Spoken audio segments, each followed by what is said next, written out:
Έχω ένα Sagem S2000. Θα κάνω backup τα αρχεία, τα δεδομένα. Ωραία, τα αποθηκεύω. Θα να κάνω και τα υπόλοιπα αρχεία backup. Τα αποθηκεύω. Όχι, τη μεγάλη μνήμη θέλω. Τα αποθηκεύω και τη μνήμη με τον επεξεργαστή, τον μεγάλο, τον AM29F200V. Πολύ καλός και αξιόπιστος επεξεργαστής. Το διαβάζει αρκετά γρήγορα.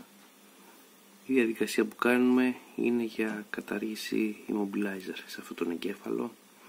Σε παίζω 307 τραξοκυβικά εγκέφαλο με Sagem S2000 για να πάρει μπρος το αυτοκίνητο. Ωραία, πάμε να το κάνω και αυτό αποθήκευση τώρα.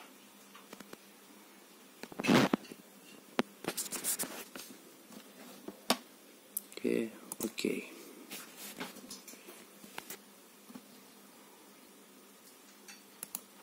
Εδώ είναι η μικρή μνήμη. Εδώ είναι ο κωδικός PIN του αυτοκινήτου.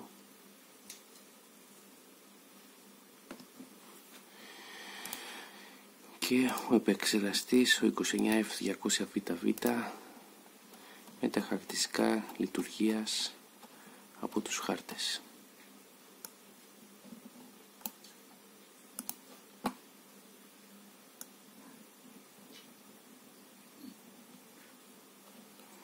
Πάμε να κάνουμε τις κατάλληλες επεξεργασίες για να ξεκλειδώσουμε τον εγκέφαλο και να πάρει μπρος το αυτοκίνητο. Έτοιμο το αρχείο, το επεξεργαστήκαμε για κατάργηση immobilizer και πάμε να το διορθώσουμε μέσα στον εγκέφαλο.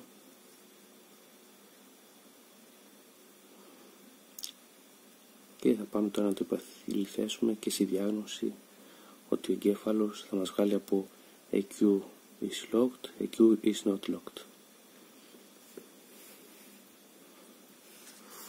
Ο εγκέφαλος αυτός του Sagem S2000, το πεζό του 307, ξεκλειδώθηκε και είναι έτοιμος να μπώσει πάνω στο αυτοκίνητο και να πάρει μπρος. Πάμε να συνδεθούμε και στην διάγνωση. Πάμε τώρα να συνδεθούμε στην διάγνωση και θα δούμε ότι η κατάσταση πριν ήταν EQ is locked και τώρα θα μας βγάλει ότι EQ is not locked. Πάμε να το δούμε.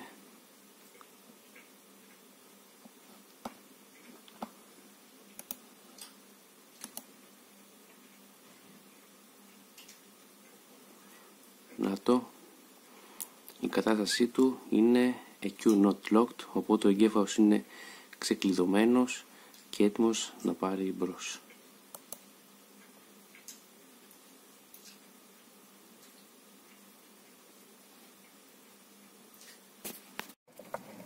Και πάμε να το κάνω δοκιμή τον εγκέφαλο που τον ξεκλείδωσα, να πάρει μπρος τώρα στο αυτοκίνητο.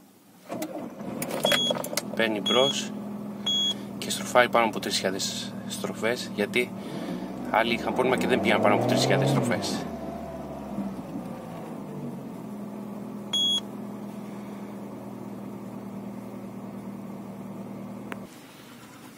Εδώ είναι ο εγκέφαλος, ο Sagem S2000 που ξεκλειδώσαμε.